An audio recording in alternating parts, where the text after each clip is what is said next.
Thursday's final hour. Rusty Burson time joining us on the D4 Land Services hotline. Rusty, how's your world, brother? I hope you're dry at least. Yeah, I'm definitely dry inside and don't plan on going outside until it stops raining. But people don't understand is that Rusty's fancy people. You know, he's got like an office. He's got people that hold an umbrella over him. Rusty's fancy people. Yeah, I've got no one holding an umbrella. Here's the deal. I was walking in this morning in the rain thinking, you know what, I'm not going to have a bad hair day. So it's impossible for me since I haven't had hair in about, let's see, my son's 29, so that'd be 22 years. That's a long time to be hairless, but you make it work, man. You make it work. I'm going to hit you with a text message question that I got back during the lunch hour. Okay. And it is as simple as the universe can be, but what's your prediction for the Vanderbilt series? A&M takes 2 out of 3. And what leads you to that conclusion?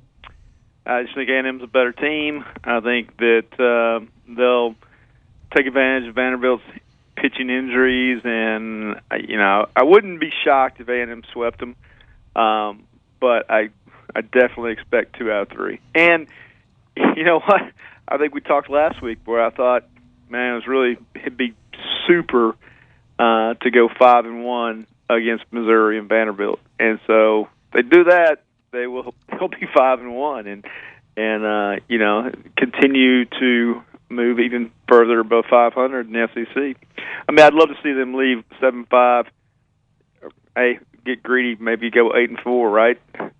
You and I are kind of like 98% on the same page here because I think they take 2 out of 3, and I just think they outmash Vanderbilt. I think this is 2 teams that can't pitch, and I think they're 2 teams that mash the ball, but A&M mashes the ball a lot better. Yeah, and I like A&M's pitching especially if Saturday comes down to winner take the series. I love Aiden Sims. You said they can't pitch, and for the most part, you're right. But Aiden Sims has been pretty darn good this year. Yeah, he's been really nice. Here you go. He is an outstanding Sunday pitcher. Oh yeah, definitely. And to keep clear, he was on Fridays. I mean, he hasn't made 6 innings yet, has he?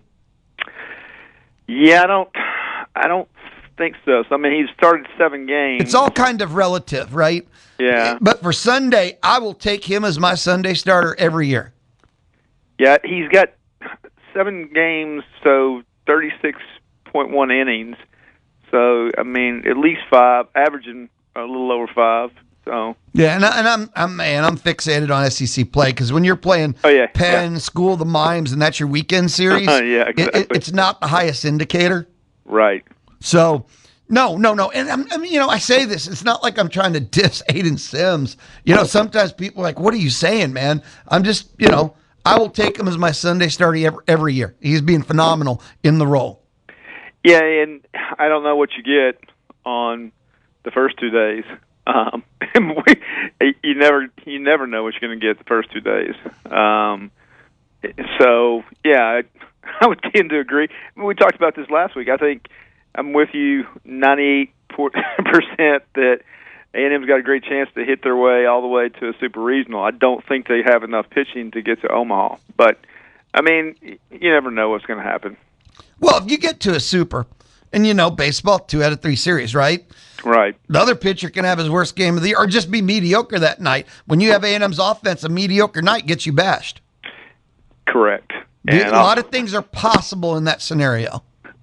I'll take my chance with that lineup that is, I mean, just Sorrell and Grahovic and, I mean, Dewar, Pardita, those guys have just mashed. And, I still look down there, and there's Bear Harrison with the worst batting average in the starting lineup. But he's 520. He leads the entire team with a 520 on base. So the guy is a magnet for a baseball because I don't think I've ever seen a guy get hit that often.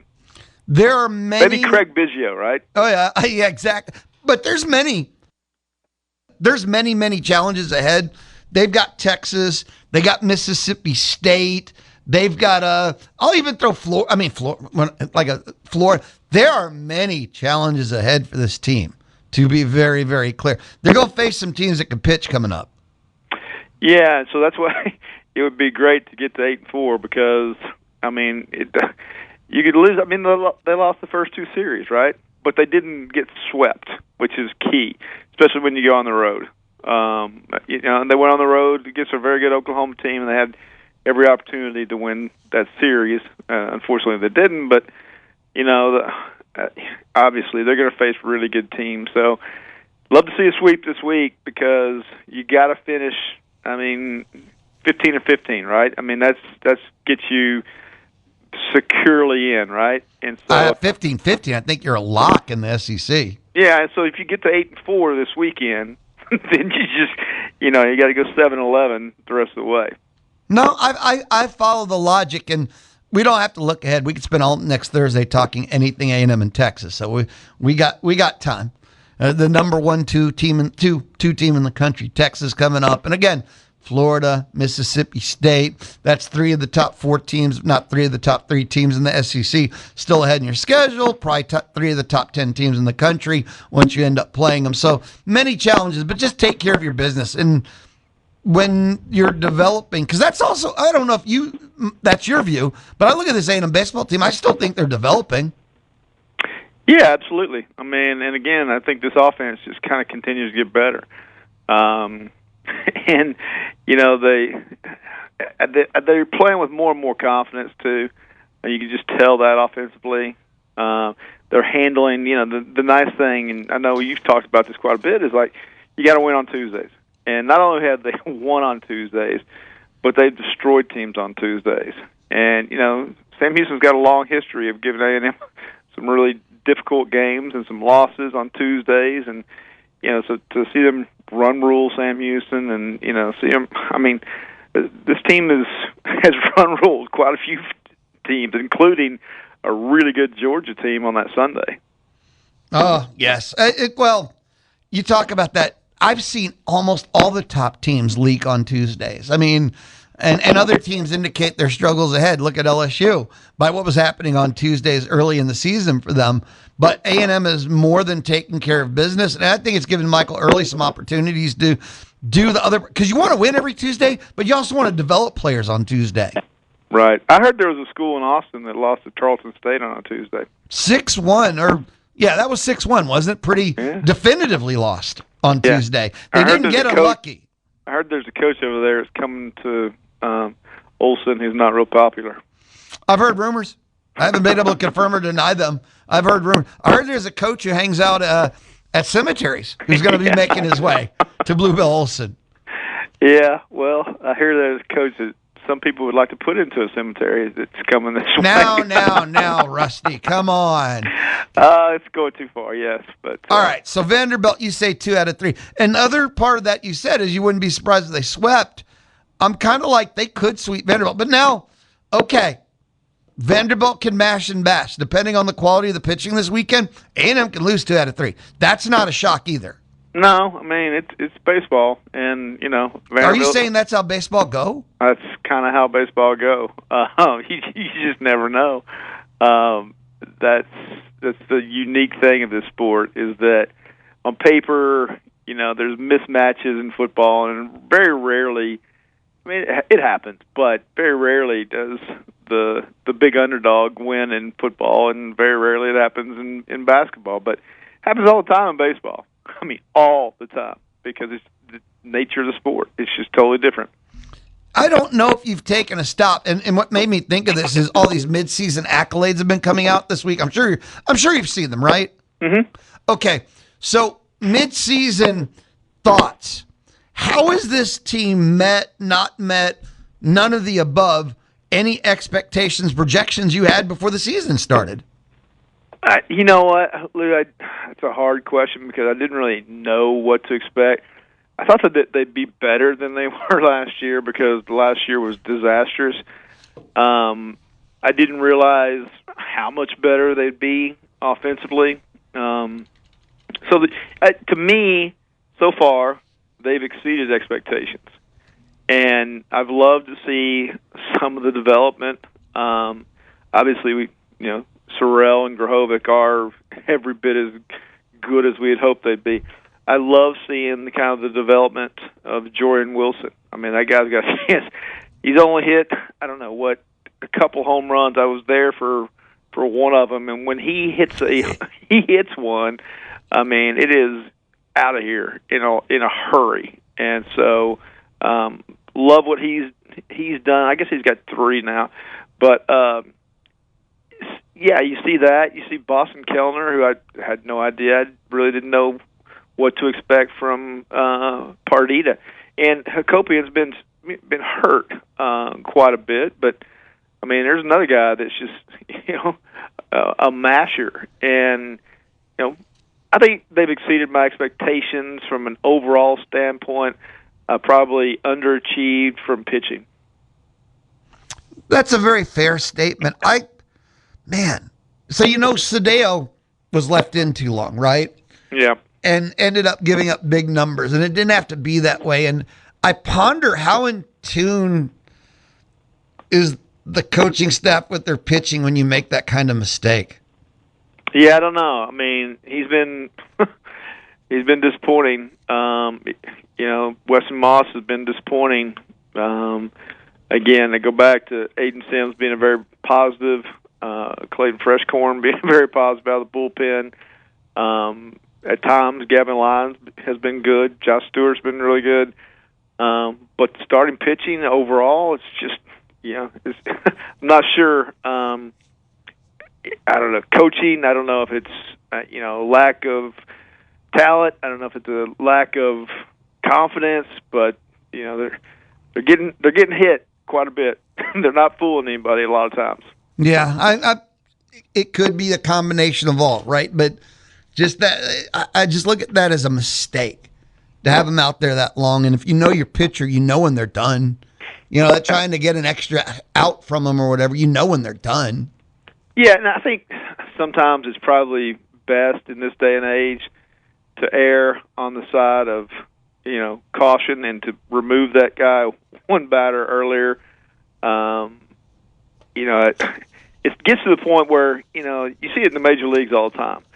Like, they're not going to take a chance. Once a guy, starts, you can tell, just by the velocity when a starter, really early in the season, right? You can tell when they're wearing down. And it's like, there's no point in him trying to get in there and get one more hitter when he could potentially, give up a bomb. I mean, just put one right over the middle of the plate with no movement. I mean, it happens, and big league hitters make you pay quite often. It's rare that you see one of those fat pitches that doesn't get mashed, and so I think probably with this staff you should probably be ready to make a change quicker, just to when somebody starts wearing down, go get them.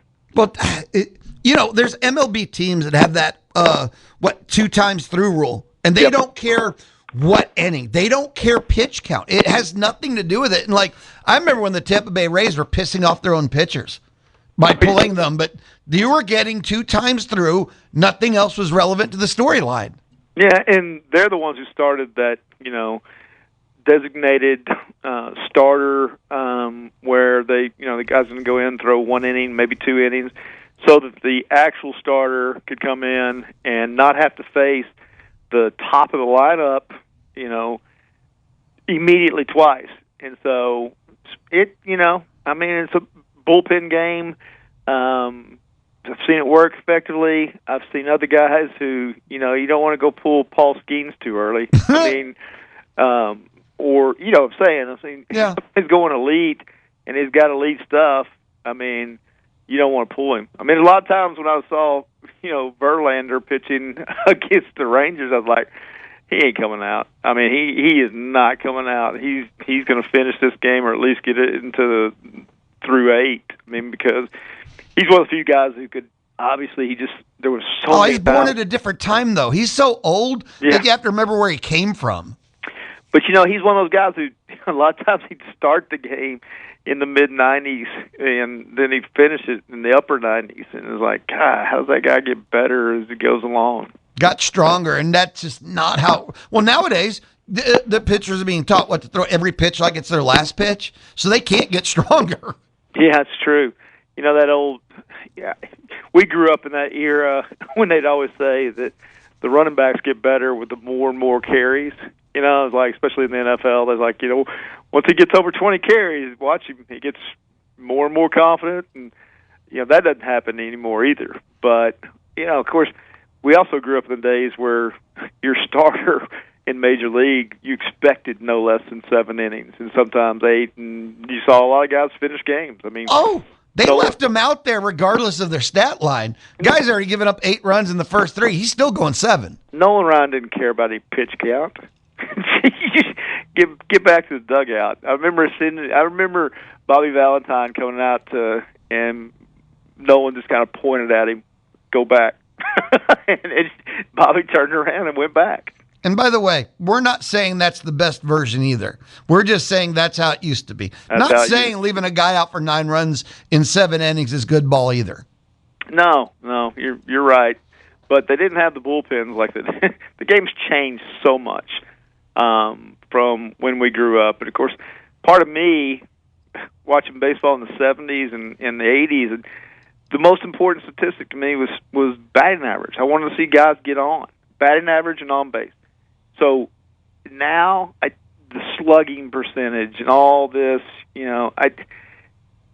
it drives me crazy sometimes, the analytics, because I still think there is so much more value in a guy who could consistently get on base than a guy who's going to hit 1 home run and followed by 9 strikeouts or 20 strikeouts. I mean, I did watch Joey Gallo play for the Rangers for a long time, so. And Adolis Garcia, too. Yes, and Adolis, too. Let's grab a timeout, brother. Let's come back. And speaking of Rangers, maybe we should talk about the first-place Houston Astros. Maybe so. Rusty Burson hanging out with us on the D4 Land Services hotline. This is the Louie Bellina Show, presented by CC Electric on the Zone. Can't reach your radio? Listen to Aggie Baseball online at radioaggieland.com. Rusty, Texas Rangers, would you start rebuilding now, or would you play this out? Because Nathan Eovaldi's done. Wyatt Langford's done. The Houston Astros are on pace for 151 wins. Do you really think it's worth it for the Rangers to continue? Yeah, since they're only a half game back, I think it's okay. I was very happy with the road trip to go to Philly, a playoff team, and Baltimore, a team that's with playoff talent, and so to go 4-2. Yeah, I think they're gonna. I don't think it's time to rebuild. The only 2 losses they have were Eovaldi, and he has not been very good, but everybody else has been fantastic. I did the math: a half a game a week times the whole season, and that means they'll finish the year 12 games back. Well, I think if they go 4-2 every 6 games, they'll be a playoff team.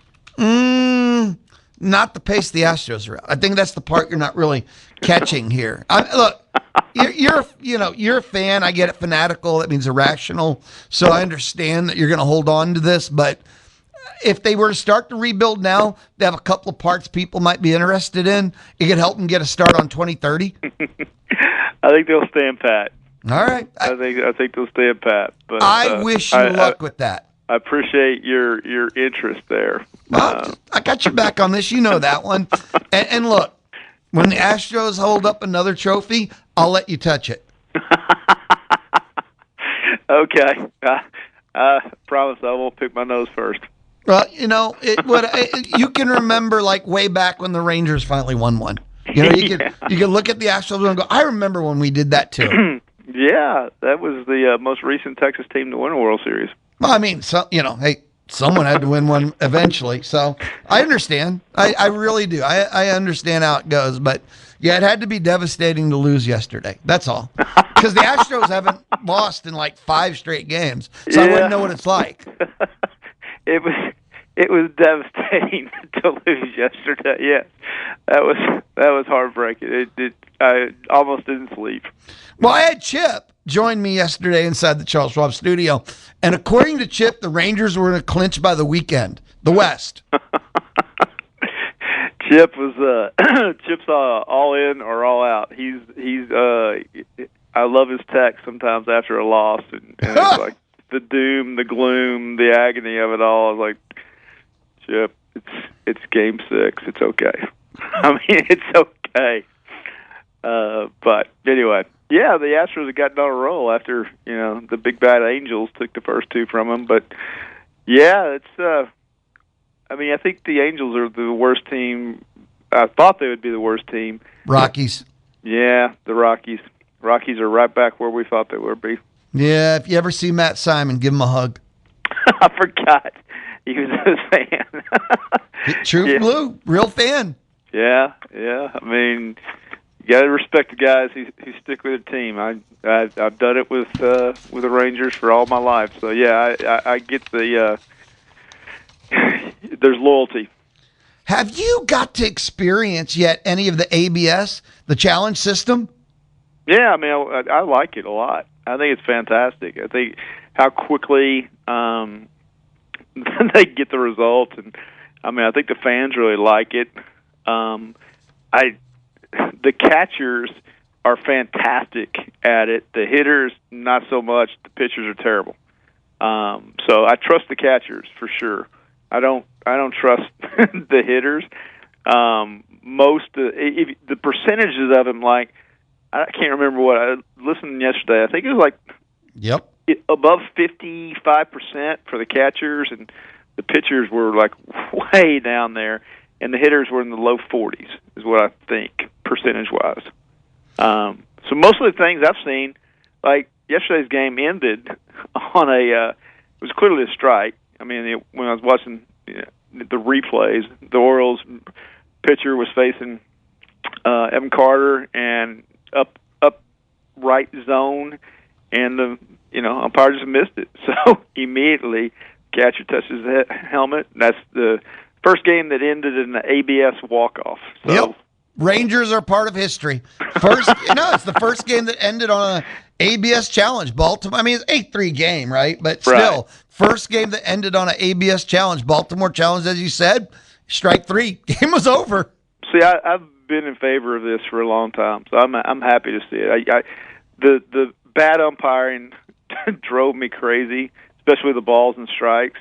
I mean, I would much rather see this than not, just to trust it. I mean, like just the other day when C.B. Buckner was like ruled over and over and over again.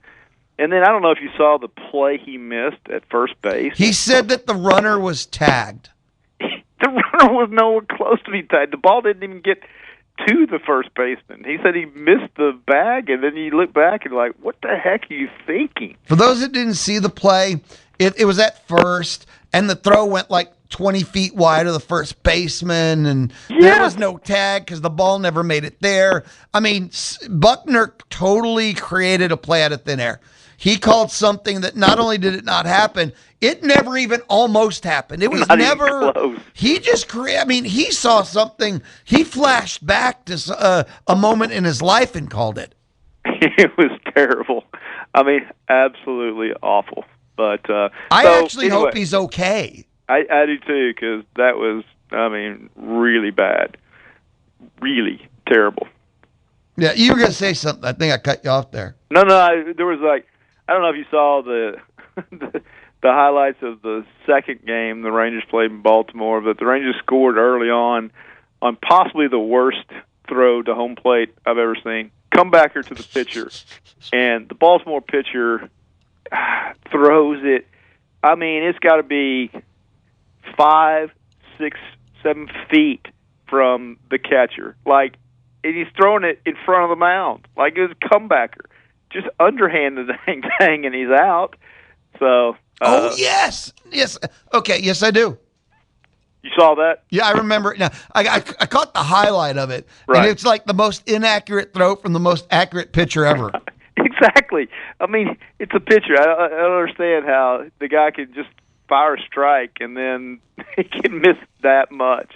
It was just absolutely silly. And a lot of people I saw on X and other little social media networks that this has got to be the worst throw to home plate in the history of baseball. And by a pitcher again. You got to keep saying by a pitcher. Right, by a pitcher. Yes. He throws to home plate for a living. Not on this throw. Not on this one. No. It's kind of like when Knobloch couldn't throw from second to first. Remember that? Oh yeah. Yeah. I mean, it just lost the ability. It's like, what, the yips? I mean, they're real. I've seen it happen. It's hard to imagine. It is real. He wasn't the only one. Who was the famous one before him? Doesn't matter. But yeah, they're real. There was a catcher that had problems throwing it back to the pitcher. I can't remember who it was, but there was a catcher. He had to take himself out of the game because he got the yips so bad he couldn't throw the ball back to the pitcher. He couldn't lob it back. Man, the other guy that had the yips, I think he's like a Dodger second baseman or something. And it'll come to me probably Sunday at 1 p.m. or something when I'm eating lunch, and I'll yell it at the table, and no one's going to know what I'm talking about. So exactly. I have that to look forward to. Yes. Before I let you roll, an interesting question here, but how much of your mind, your sports mental space has been spent on Aggie football spring? Honestly, 0%. Kind of odd. I remember when spring football was a little bit of an obsession. Yeah, there was a part of my life where, every football season, the spring was, it's what you had, right? But between Aggie Baseball and the NCAA tournament and start of Major League Baseball season, no, I've got zero interest in spring football. But, I'm hoping things go well. Wow, okay. Woo, I thought for a second you were hoping they went awful. So it's really good that we have your clarification officially on record. Yeah, I got asked that. Texas was out here on Monday, and so they had me on there because I'm hosting, or Miramont was hosting this golf tournament. So, yeah, Nuno and OB asked me what I thought about the upcoming season. I was like, took me back for a second. I was like, well, what season are we talking about? I hope volleyball repeats. Thank you, Rusty. Yes, and they just put their head down in shame, like, oh no. Love that volleyball repeat. Yes. So, I'll be excited when the summer comes around and it's August and it's approaching, and I'll be excited. I think A&M can be a really good football team this year. I don't know how in the world they're going to match the record of last year.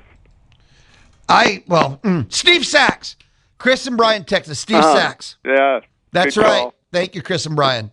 That is Steve Sachs, right? Yep. He couldn't throw to first base. That's right. Thank you very, very much. He couldn't throw to don't first. have to worry about lunch on Sunday. Sunday lunch is fine. Anybody want to hook up, just let me know. I'm free for lunch Sunday now. Yes, and you know what's funny? I think about Aggie football all the time, but it's weird, not in relation to what's happening in spring football, because that's just learning and installation and stuff. I think about the meta questions, which have no answer until the games start. I'm very aware of that. Like, what will Marcel Reed be? What will the offensive line be? Will Saka, the Northwestern transfer, have 28 sacks? I think about these questions, but that's just sports fan stuff. Let's have a beer and think about them, There are no answers until the games start. Yeah. I think Marcel's got to be better. That's where I will see the development. You certainly hope that he finishes next season as strong as he started this last season, because he didn't finish strong. And, the mistakes he made in those last two games are, unfortunately, some of the most lingering memories I have about that season. But going back to the first half of that South Carolina game, and there was a lot of, throws that he made that were like, oh, God, he can't make that. The interception in the end zone against Miami, it's like, it just, I'm going to put something forth, and if you can either think about it or if you have a thought, but people keep saying up until the last two games. How many four-quarter games did he play in the first 11? I know they won all 11, but How many four-quarter games did he play prior to the last two games? Well, certainly wasn't South Carolina. He was fantastic in the second half. He was awful in the first half. And even in, I can't even remember the opponent after that, the non-conference game at Kyle Field, that he didn't look very good. Yeah, the whole team, it was 11 a.m., and they knew who they're playing the next week. I mean, they still did fine. I know what you mean. They didn't look, but the way the offense worked, in my remembrance, was they would have a quarter and sometimes a half where they were pretty but they'd have a quarter where they'd score 21 points on 300 yards. Yeah. But 4 quarters, not so much. Yeah. Hey, yeah, you know what? I just looked at the Astros schedule. They need to make some ground right now. I mean, they're playing the A's. You're in first place. How do you make ground? You're first place. You own the whole league. They're the 1-5 A's and then the Rockies. So that's road. It's road. It's tough to be out on the road, Rusty. You don't want road life like that. You got to go to a minor league park in Sacramento, the thin air of Colorado. This is one of the toughest schedules you could get. I love the unbiased opinion. Well, I give no other kinds. Rusty, have an amazing Happy Easter to you and the family. Same to you, brother. Be awesome, man. Take care, man. Later. Rusty Burson hanging out with us on the D4 Land Services hotline. We'll be back. Down the stretch we come. It is the Louie Bellina Show. I'm inside the Charles Schwab studio. Low cost, full service, local. How are they local? Charles Schwab? No, Mark Sim, who is our local Charles Schwab agent representative dude. You can look them up online if you don't believe me, which, okay, fine, be that way. Schwab.com/College Station. Charles Schwab and Company Incorporated, member SIPC. It's the Louie Bellina Show, Thursday on The Zone. You can hear the madness of March on Zone 1150 AM and 93.7 FM. This is pure goof-off stuff. I saw this on the Zone Facebook page. Texas Football Life. I'm not familiar. I don't know if it's a sports site. I don't know if it's a barbecue site. I don't know if it's a lifestyles and gardening site. So I'm just going to be honest with you here. But Texas Football Life put out this, and I shared it on the Zone Facebook page. I saw other people shared it from there and so forth. But Texas Football Life, the strangest high school mascots in Texas. This is the kind of thing that pops up once a year, to be very fair and clear about it. And over the years, see, here's the thing. I always thought this list were old and ancient high schools, but every year new teams pop up on the list, right? Or maybe every year I see like teams that never got mentioned before. Some of them, the Mules Mule Shoe. Where is Mules? What high school is the Mules Mule Shoe?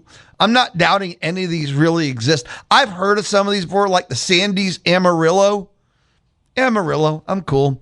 The Calhoun Sand Crabs. Now, those aren't necessarily strange. I mean, they're oddish, and maybe if you're not from Texas, like, why would you name yourself the Sand Crabs or the Sandys? The Mesquite Skeeters. I don't think it's strange. I think that's cool, personally. The Nazareth Swifts, not strange to me. Now, let's get to the ones that fall into the, really? I should have known this, but is New Braunfels really called the Unicorns?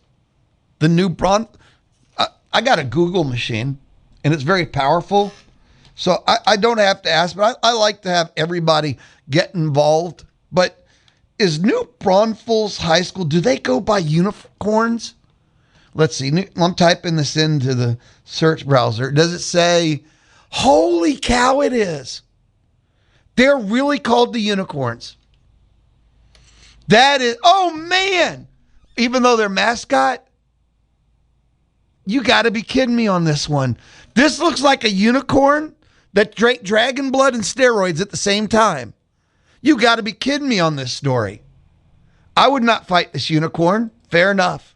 According to a really good friend of mine and my banker, I am the luckiest dude in the whole world, by the way. I actually have a bank that's, I say local, our area, our people. I have a bank that I know I can place a phone call, Brazos County Bank, and I am taken care of and hooked up. I spent a decade probably in bank hell until I got to Brazos County Bank. When I walk in, the people say hi and they help me. So anyway, Scott Henniger. He said Muleshoe is northwest of Lubbock, and that would explain why I've never heard of it before, because if it's anything where Lubbock pops up, dead to me. So, okay, New Braunfels is really the unicorns, but their version of unicorn, this ain't no pretty soft thing. Like I said, dragon blood and steroids at the same time. Now, I've heard of the Wampus Cats before, and I don't know what a Wampus Cat is, and I don't have to. Great, phenomenal. That's like a top all time. The Mason Punchers? That's not strange, kind of cool. Here's one that I have not heard of before. And this is, according to Texas Football Life, the strangest high school mascots in Texas. But the Hamlin, and I haven't said it yet. I'm giving you a chance. Do you know what Hamlin is? The Hamlin Pied Pipers. I've never known them, Pied Pipers to be very intimidating. And I tried to Google where it's located. It said Hamlin, Texas. That does not narrow it down. I guess I could go, where's Hamlin, Texas? And they're going to say in Hamlin, Texas. Come on, people. But Hamlin Pied Pipers? There's no mascot shots. Is it a dude with a pipe being chased by mice? Like the halftime show is Will the Mice Catch Them? Is it like dot races except with mice? That I'd sign up for. Some of the other ones, Fredericksburg, the Batlin Billies, and it's goats, but the Batlin Billies, sign me up, please. The Winters, and it's so obvious. The Winters, and do I have to say, Blizzards. The winter, and this is what team in the state of Texas should go by Blizzards? But yet they're the Winters high schools. So Winters, Blizzards, but you're Texas. So I get it. And then my brain struggles and fights with the other half of it. It's Texas, but they're Winters. I'll allow it, as Mills Lane once said. The Central Catholic, anybody know them? Buttons. Again, you want a little oomph, a little fire, right? Hamlin is north of Abilene. Okay. See, I am geographically impaired. If you gave me a map, I would probably try and burn it. But others, way smarter than me, and that is a really long list, seem to have the geography stuff down. Now, others on this list, you've heard of the Hutto Hippos, the Cameron Zebras, the Yeomen of Cameron too. Cameron got 2 on the list. That's a special spot, right? Oh, Hamlin, Texas is up by Dallas. And the Pied Piper was from Hamlin, Germany. Thank you, Jonathan. Roy, class of 92. He said he graduated from Springtown, northwest of Fort Worth, and they were the Porcupines. Nearby town of Weatherford was the Kangaroos. Forney, Jackrabbits. Monday, Moguls. Ooh, Moguls. Nice. Fort Worth Poly are the Parrots. Get it, Poly Parrots? That's not a good, I don't think that's, I don't want to rip anyone's high school, but I don't think that's a good one. We have Hamler. Okay, someone texted me, which I appreciate. It said Hamlin's between Stanford and Rotan. Where's Stanford and Rotan? Now, someone already helped there with saying that Hamlin, Texas, up by Dallas. But where's Stanford and Rotan? I'm geographically impaired, and you said that where's Stanford? Where's Rotan? Now, this is a helpful text message that said that the punchers is actually a type of cowboy, cow punchers. I did not know that. Will Welsh, you may have heard of him. I doubt it, but still. And this is outstanding work. If the winter blizzards are not sponsored by Dairy Queen, things are not right with the world. I would have to second that nomination. Now, I saved one. It's another winter reference, which if you're at high school in the state of Texas, but the Frost polar bears. I know I wouldn't want to fight a polar bear. If I had to, sure, I'd have to take my chances, but I would not volunteer to be clear. But the Frost, okay, Google machine, come here. Where is Frost High School in Texas? And if they say it's in Frost, Texas, I'm about to throw this computer off the balcony. Frost High School, Texas. It is in Street Frost. Okay, I quit. I just absolutely quit. Either I Google like garbage or it does. It's in the Hill Country. Okay. In Navarro County. In the Hill. See, I know where Hill County. Oh, Hill County in Navarro. Okay. It's part. Okay. That helped at least. Way better. But Frost polar bears. I don't know. Maybe it's because I like the TV series Lost and there's a polar bear that they never explained. Couple more before we have to take a timeout because, we don't do this all the time. This is just fun to me. And I saw this list on the Zone Facebook page, kind of shared it. The Hereford Whitefaces, I don't know how that stands till today. Springtown Porcupines made the list. Progresso. How's Progresso not the Soups? I have no clue. But Progresso Red Ants, the Randolph Rowhawks? What in the wide world of sports is a Rowhawk? Anybody? What's a Rowhawk? And then the Nippa Rock Crushers. I like Rock Crushers. It just works. I can work with that.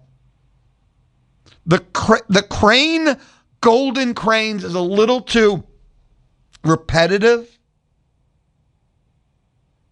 Of all of those, what's your favorite? Of all of them, what's your favorite they say strangest. I don't know how strange some of them are, but cool, unique, funky. You're not just a panther, lion, tiger, bear, oh my. Pretty cool. Pretty dang cool. Pretty strange, too. I won't deny it, but there's nothing wrong with necessarily being strange. I don't know why I'm obsessing on polar bear. There's something about it I kind of like. And the blizzards, yeah, Dairy Queen, man. If they don't stamp that DQ on the field house, they don't know what they're doing. I do have to take one final timeout. We'll come back and we got to say bye. This is the Louie Bellina Show, for better or worse. It is the Louie Bellina Show presented by CC. Cody said the Hutto Hippos. Reno and Pettibone said the Wampus Cats. And both of them made this list too. Again, I didn't there's okay, I say a lot. 1, 2, 3, 4, 5, 6, 7, 8, 9, 10, 11, 12. 36 names they put there. So I couldn't put all of them.